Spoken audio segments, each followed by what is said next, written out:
I believe that health policy should be based on science, reality, and fairness. I work with the Congressional Appalachian Caucus. There is such a thing. It was formed in 2023. It's not chaired by Morgan Griffith, but Morgan Griffith does chair Congressional Caucus and the Congressional Friends of Wales Caucus.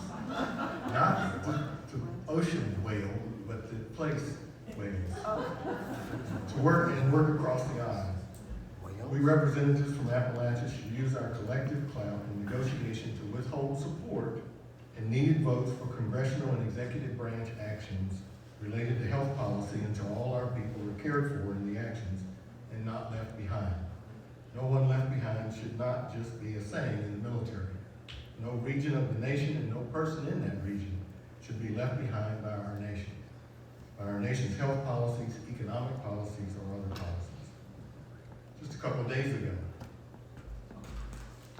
Morgan Griffiths took credit for the $50 billion in the big, bad, beautiful bill for rural health care called the Rural Health Transformation Program, when his group in the House only wanted it to be $25 billion. It was Lisa Murkowski, a Republican of Alaska, not Morgan Griffith of Virginia, who fought for her people until she forced a carve-out for her state to shield them from the increased costs on Medicaid recipients, and got an increase in the Rural Health Transformation Fund to $50 billion, which Griffith now taps. I'll do like Lisa Murkowski and not like Morgan Griffith. I'll fight for the people of Southwest Virginia and not just take credit and not take credit and push out press releases designed to make it look like I've done much more and better than I actually have. And of that $50 billion, only half of it's guaranteed to the states. The other half is discretionary. So guess who won't get it? The blue states.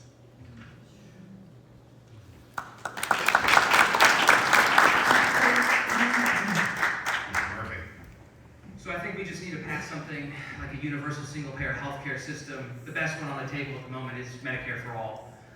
I've been around our district. I've talked to our community health centers. You know, there's 11 counties in our district that don't even have an OGBYN or a maternity ward. There's 28 counties in the 9th district today. That's almost half. We have to be able to pass Medicare for all to be able to make sure that our hospitals will never close, make sure places like Lee County and Tazewell's community hospitals are not shut down. And the thing that I've learned in this journey with the federally qualified community health centers is that they actually get reimbursed at a rate a little bit higher than cost to make sure that those businesses do not shut down. I think that's really important for places like Southwest Virginia, where people are already traveling an hour plus to get to healthcare.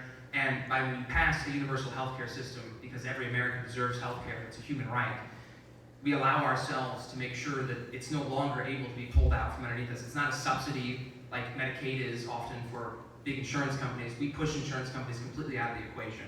And when you push the middlemen out, you are able to reduce cost and provide a much better service where we guarantee vision, health, dental, and mental health services all in one roof. And that's actually why I mentioned those community health centers. They're already doing that in a lot of places in Southwest Virginia. We need to make sure that there's more of them around, that people have better specialists, better care that they can get to. And when we pass those types of bills, we solve a problem. The goal here is not to have something that we can constantly campaign on, but that we've shown that we're actually representing and solving everyday issues. Pass Medicare for all.